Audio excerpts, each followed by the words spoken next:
So today is World Food Day. Oxfam have just estimated that about 1/4 of South Africans don't get enough food each day. On the other hand, around 22 million South Africans are overweight or obese because we eat the wrong food.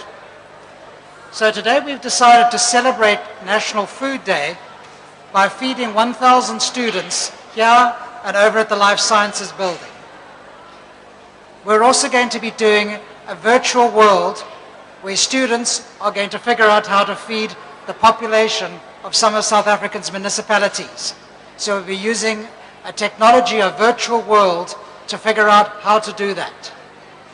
My name is Julian May.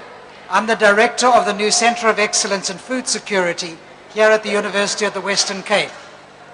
The Centre of Excellence is one of the largest, most complex centres of its kind that exists in South Africa.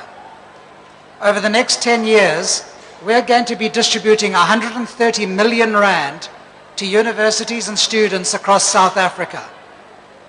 We're delighted to have this privilege to do it for South Africa, and we invite you to join in the celebration of World Food Day today, which we hope is going to be a permanent feature at UWC. I'm delighted to invite Professor Bharuthram, the DVC academic, to open the festivities today. Professor Bharuthram.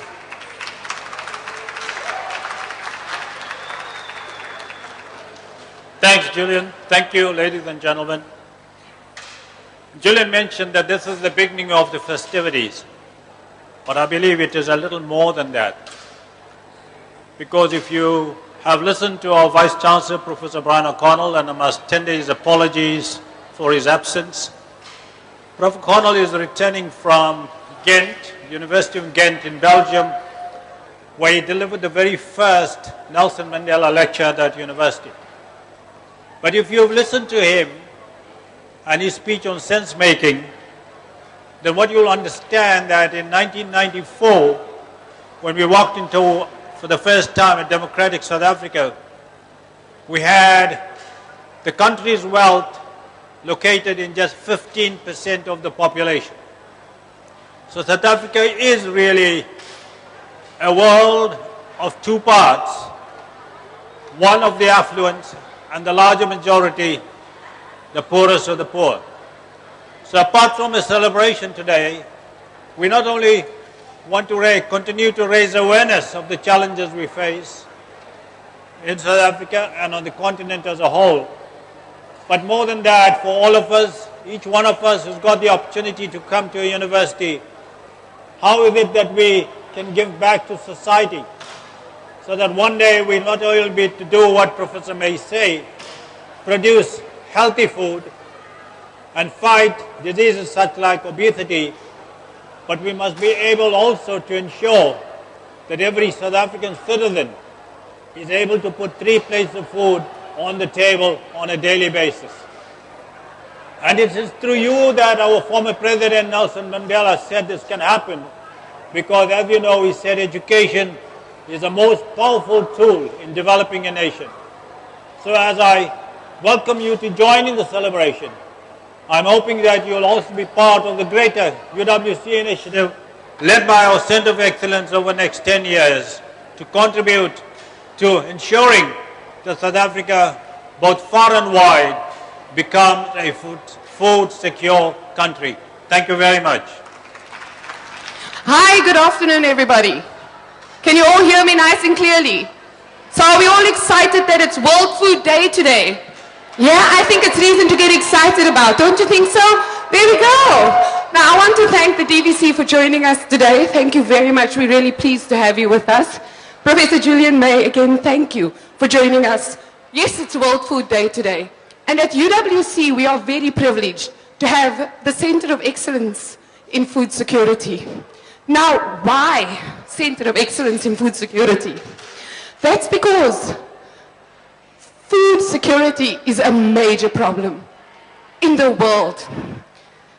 And before I go any further and tell you more about it, I believe we have one of our finalists in the UWC Talent Search Competition to give us a song. Thank you very much. Ayanda, can you come and introduce her, please? Thank you. Sorry, before Ayanda goes up, I want to just welcome the people in Missouri joining us. They're waking up in the middle of the night to come and join us today for World Food Day. So I think you guys can actually join us as well. Don't you think so? If they can wake up in the middle of the night to join us? Brilliant. We've got people in Ghana joining us via live stream. People in Tanzania joining us via live stream. We have people in Australia and China joining us in live stream. So welcome everybody for joining us at World Food Day at UWC! Woo! Hello Missouri, hello Ghana, hello UWC, hello South Africa. My task here today is pretty simple. It's to introduce the performer here today. She was in the top 10 of the Cape Town Talent Search. And yeah, without any further ado, let's put our hands together, yours and mine, for Lady Kwaga.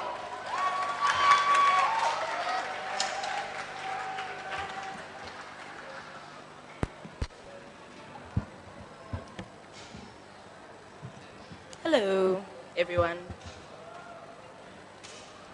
Yeah.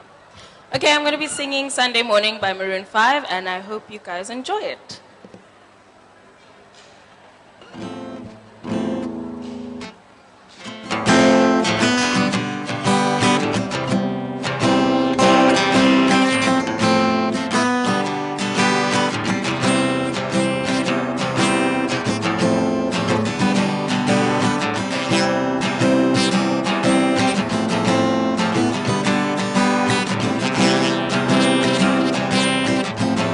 Sunday morning rain is falling. I shed some cover, shed some skin. Clouds are shredding us in moments unforgettable. You twist to fit the mold that I am in. And things just get so crazy that life gets out to do. Now it badly hit the road, get up and go if I knew. And that someday it'll lead me back to you. And that someday it'll lead me back to you. That may be all I need. In darkness he is all I see. Come rest your bones with me. Driving slow on Sunday morning, I'll never want to leave. 'Cause things just get so crazy, living life gets hard to do. Sunday morning rain is falling and I'm calling out to you. Sing Sunday, it'll lead me back to you. Find a way to bring myself back home to you. You may not know that maybe all I need. In darkness he is all I see. Come and rest your high bones with me. Driving slow on Sunday morning, and I'll never want to leave. You may not know that, baby. All I need. In darkness he is all I see. Come on, rest your bones with me. Driving slow on a Sunday morning, and I'll never want to leave. Thank you. Wonderful. They say, can anything good come out of UWC? And I say, yeah. Do you guys agree with me? I mean, you're the students of UWC, isn't it so? You're the students of UWC, so you coming out of UWC. Thank you so much, young lady. That was gorgeous. Well done. So, again, World Food Day. UWC, Center of Excellence in Food Security. Why now? Well, today we are very, very fortunate. At the University of the Western Cape, we have environmental and sustainability studies. Does anybody know what that is? Yo, does anybody know what they do at environmental studies? No? Are you guys sure you're the graduates of UWC? Because, yo, I'm a little bit concerned here right about now, hey? Well, at environmental studies, they engage with programs that are incredibly innovative. One of the things that they do is use the gaming program called Second Life. And do we have gamers here? I know we have domino gamers here. I know we have card gamers in the house. Do we have any hardcore LAN bandwidth gamers on UWC here right about now? Well, then you'll be excited to know that in the environmental studies program, they use Second Life to simulate real-time problems. And that's what they're going to go and do right about now. I just want to check the time. I don't want to cross to them and they're not ready for us yet. So I think they may be ready for us. We're going to go live to Dr. Richard Knight in the Environmental Sustainability Studies Department in Biodiversity at the University of the Western Cape and game to try and figure out some solutions to world food security. Are we ready to go across? Are they ready? Almost, almost. Well, before we go any further with that, I want to just say to everybody, Peninsula School Feeding Association, does anybody know about them? I don't know if you read the news, watched the news in the last couple of weeks. Some of the provinces in South Africa actually wanted to withdraw their funding for school feeding programs. Today we are in a very fortunate position to have the Peninsula School Feeding Association with us. And they're going to be plating 1,000 meals for you. Okay, I don't think anybody was listening there. They are saying lunch is on me. Or rather, the Center of Excellence is saying, lunch is on me. So for real, at 1:45, we're going to ask you guys to come along here and we're going to be plating 1,000 meals. Because we understand that as students, you don't always get a cooked meal. Students staying on res, and I want to welcome them. I've invited them to come and have a meal with us here today. Yes, we need to. Look, their campaign says, you can't feed a hungry child. I mean, you can't teach a hungry child. I don't know about you guys, but when I'm hungry, I can't do anything. So, yes, at 1:45, we're going to be serving 1,000 meals. And if we don't have 1,000 here, please invite your friends. Those watching us on live stream, I know I've been on Tigerberg Radio, CCFM, it's been in the media all week. We're going to be serving lunch here today. And come and have a meal with us. Lunch is literally on me. Thank you. Are we ready to go live to Dr. Knight? So guys, just bear with me. We've got two big screens on this side and that side where we're going to cross live to BCB Lab in the Life Science Center, where they're going to be engaging with Second Life, the gaming program. Don't go away. Please don't go away, because lunch will be served. Thank you very much. Dr. Richard Knight, it's all yours. Thank you. Okay, we're just trying to sort out the audio. I want to then call upon perhaps one of the representatives from Peninsula School Feeding Association to tell us a little bit more about the meals that they're going to be preparing for us today. So I'm going to introduce you right about now to a gentleman from Peninsula School Feeding Association. He's the Marketing and Fundraising Officer. Manager. Oh yes, we like management. So he's going to tell us a little bit more about Peninsula School Feeding Association. Thank you, while we wait for the feed. Thanks. Good afternoon, ladies and gentlemen. My name is Charles Gray. I work for the Peninsula School Feeding Association. I'm the Fundraising and Marketing Manager. I've been handing out various newsletters and put them on your table. The Peninsula School Feeding Association has been feeding hungry school children. I'm sure some of you might remember receiving lunch while you were at school here in the Western Cape. And those meals were provided by us. We've been feeding since 1958. That's over 55 years in the Western Cape, providing very hungry school children with a healthy, nutritious meal. And today you're going to be tasting what we provide our children with. We're serving 1,000 lunches here today, so we'd really appreciate it if you would take advantage of this free offer and taste the kind of food that we serve at schools. We serve at 132 schools in the Western Cape to over about 26,000 children on a daily basis. And most of the schools are on our breakfast program. And what happens when a child is hungry? You can't teach. You can't teach a hungry child. And I'm sure you can remember when you were at school, when you honger was, when you were hungry, you couldn't think of what the teacher was telling you. You were hungry and you couldn't wait to get to the tuck shop or get your meal. So then after your meal, you'd be energetic and you'll be back in the classroom and you'll be learning. The children we serve are very, very poor, very, very poor, and they are in schools that the government don't support. So for example, Sea Point High. The government doesn't support Sea Point High because it's in Sea Point. And they think, oh, that's a wealthy area.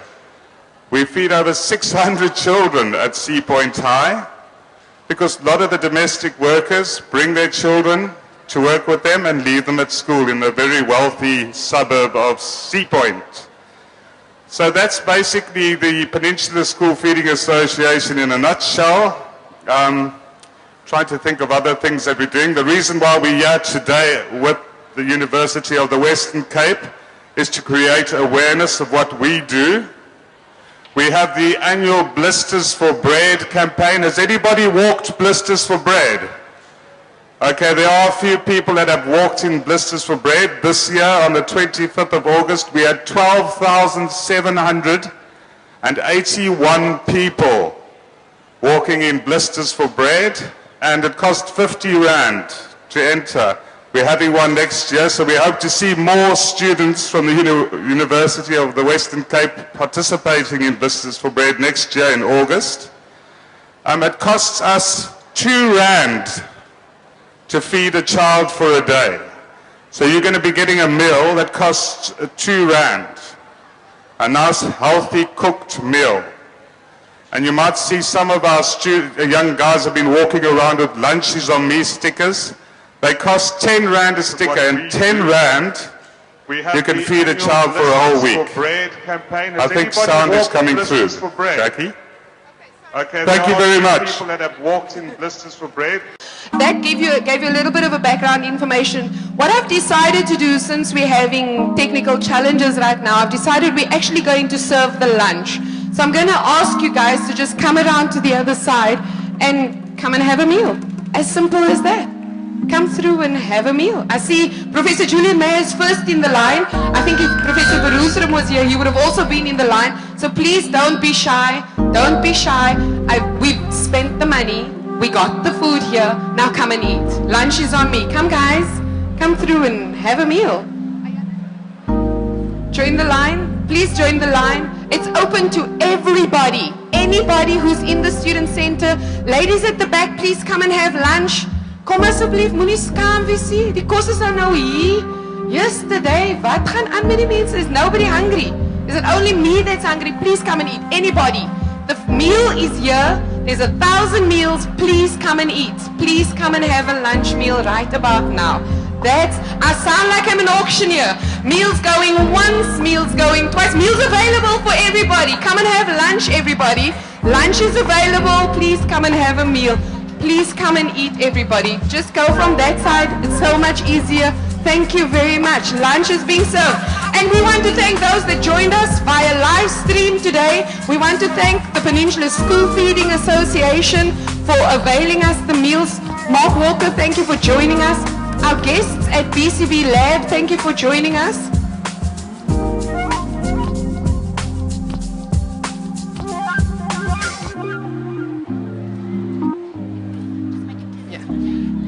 Okay, so guys, I just want to make it very, very clear. The lunch is free, absolutely free. This is a meal provided by the Center of Excellence in Food Security in collaboration with the Peninsula School Feeding Association. The meal is free. And if you have friends that are sitting in res, tell them to come and have a meal with us. Where do you get a free meal just like that? I don't know about you guys, but I struggle to get a free meal. Thank you, Professor May. Please enjoy your meal. Thank you. Wonderful. Thank you, everybody. Please enjoy your meal. There we go. And this is exactly what the school children get. The meal is free. Please enjoy your meal. There we go. Lovely. And if you really, the sticker campaign, thank you, enjoy your meal. Wonderful. You don't need to go to KFC. You don't need to go to McDonald's. You just come to the Student Center on World Food Day and you have a meal. Isn't that glorious? I think it's wonderful. Lekker. Nice curry and rice with the veggie nogal. Not too shabby. They better make sure they feed me with a double portion because I like to eat food. I don't know about you guys. Thank you. Wonderful. Thank you very much. If you have friends in Reds, please invite them to come and join us for the meal. If you have colleagues in the offices, please invite them to come and have a meal. We've got more than enough food. We have sufficient to plate for 1,000 people. By the way, the food is halal. Just as a sidebar, the food is halal. And I think it's a lekker curry that we have happening here with a lovely butternut. You'll write a wonderful paper at 4 o'clock today because you will have had a meal. Come and join us. Don't sit here all the time. Join the line. Have a meal. Numbers of fruits and veg, the local market. That's all standard. Here we now start getting on to the exciting stuff. Here is our almonds. Now, if I told you the almonds are California's largest food export, not wine, almonds. Most of the almonds we get here in Cape Town are imported to California, and they also have a fairly high pesticide. Now, why are almonds so important? We've all heard of paleo diet. One of the things with the paleo diet is that you don't want to eat flour and you don't want to eat milk. Well, you can actually make almond milk and you can bake with almond flour. So it gets around people wanting to live on the paleo diet, which is considered to be much healthier. Some of the other areas that we're actually looking at is we're looking at our meadow areas, and we're trying to add value by looking at adding new varieties to the meadow grasses to improve the graze for the animals. I haven't introduced the animals yet, so that's why we called it our Magic Meadows.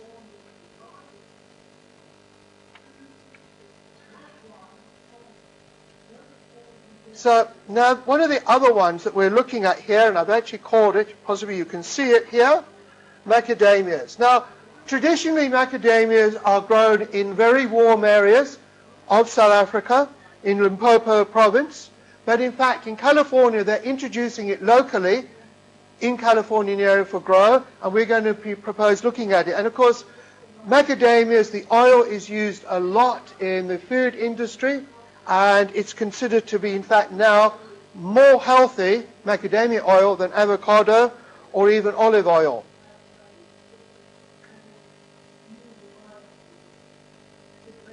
Right, so now here's one of the ones here. Pomegranates do very well. In fact, I was at a farm this last weekend in Rebec Castile, and one of the crops that will go that is pomegranates. So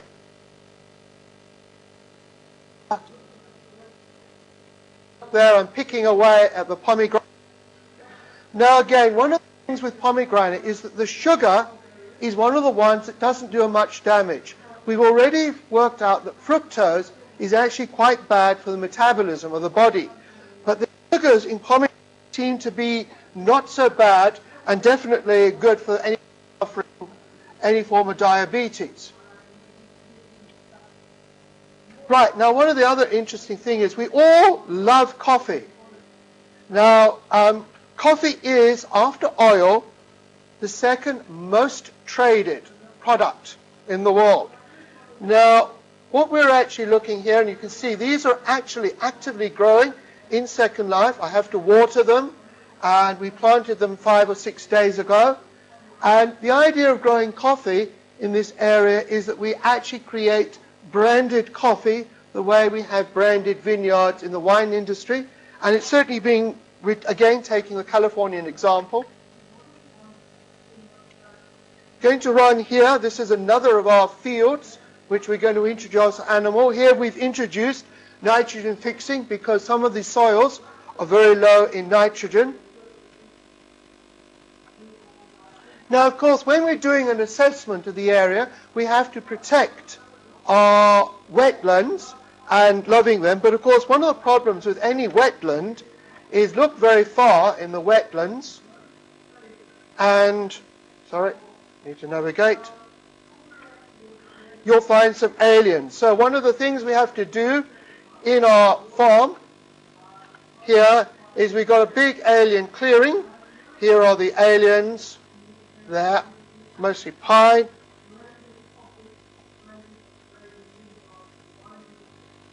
Right.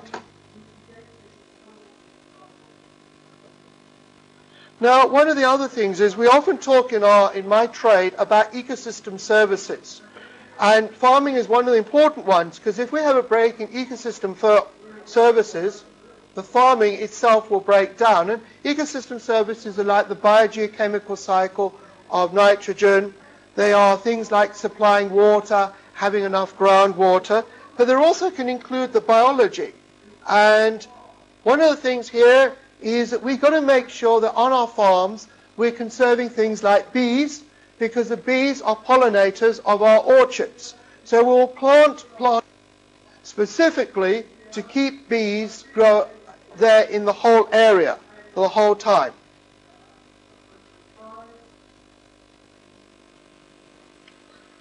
Now, one of the other things, and when we did our assessment, which we're having to do this a little bit quicker, so I didn't show you the assessment. One of the things is that on our farm that we elect, actually all the land was basically in a was a critical biodiversity area. And what that means is that we have to conserve that, either because it's an endangered habitat, or because the vegetation does not have enough national conservation. So we need this land to meet the national targets for conservation of our different vegetation types. So there is our bit of fynbos. Going to walk down here. Here are more of our coffee areas. And what I'm going to go down here is one of the other things. We put a small area of the farm aside, and that's to look for medicinal plants. Because, well, there are two reasons. First of all, many of the laborers on the farm don't have the finance to be able to go to doctors. They are reliant on essentially traditional medicine. So we want to make sure that they are well catered for with traditional medicine. Again, these plants are growing. I planted the seed about 5 days ago in Second Life. Now, one of the other interesting things, when we did these assessments, the assessments are based on a whole lot of data. And one of the things that really surprised me when I did our assessment with our web portal was that we were actually getting the fact that some of our farm was actually Fernkloof Nature Reserve.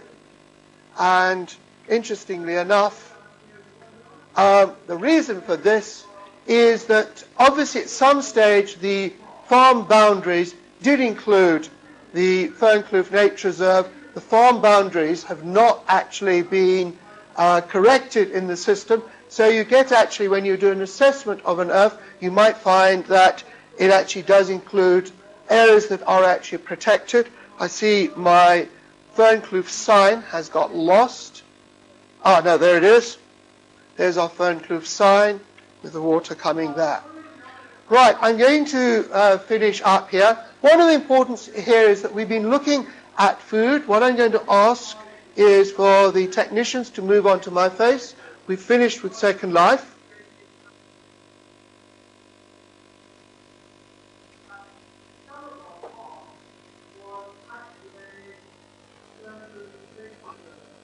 I'm just waiting for them. Anyway.